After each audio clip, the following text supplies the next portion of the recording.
Here I am in my studio. It's 1977. I'm filing down the edges of my etching plate. You need to do that so that when you run this through the press, the paper doesn't rip. So all plates have to be filed down. What you need to do also is paint a ground on top of it, and that's what I am doing right now. This etching ground is sort of a wax type material that is painted over the plate. Once it's dry, you can take your etching needle and sort of carve your drawing into the plate. It's submerged into nitric acid, and I have a feather in my hand, and I'm wiping away little bubbles that formulate along the line. If you don't do that, your line will come out very skippy. After it's wiped off with just regular water and you're ready to put some benzene or turpentine on the plate and take away the ground. Right here I'm wiping the etching ground off the plate, and what you will see is just a line etched into your zinc etching plate. After that is done, you're ready to put ink on the surface.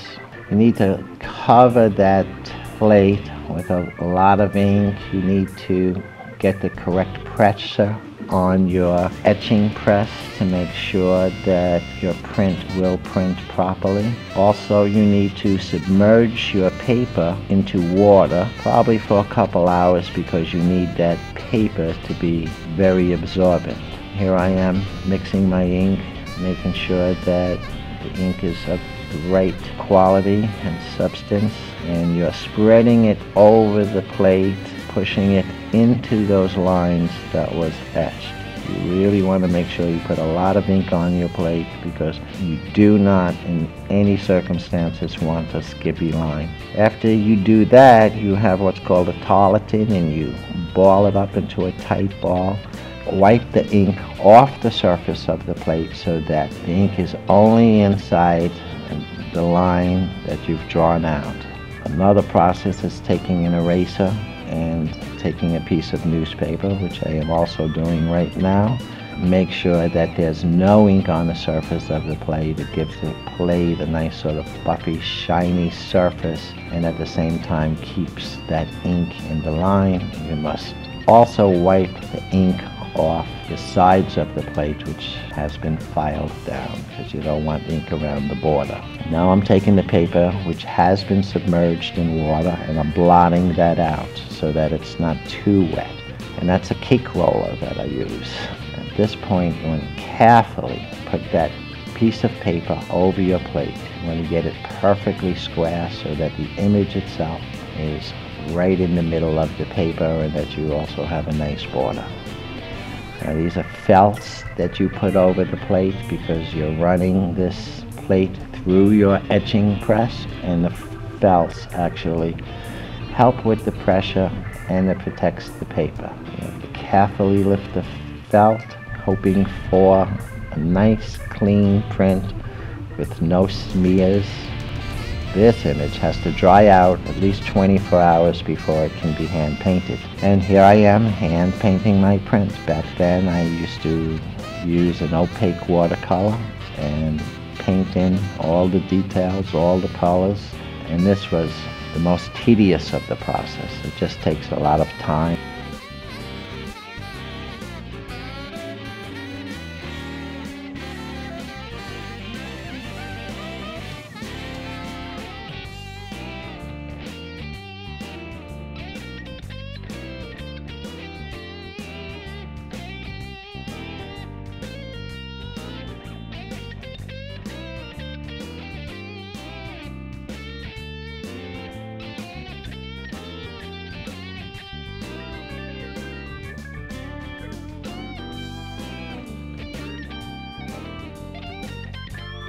Here I am cutting it out. As people know, I am known as a three-dimensional printmaker, cutting one image out and mounting it on top of another.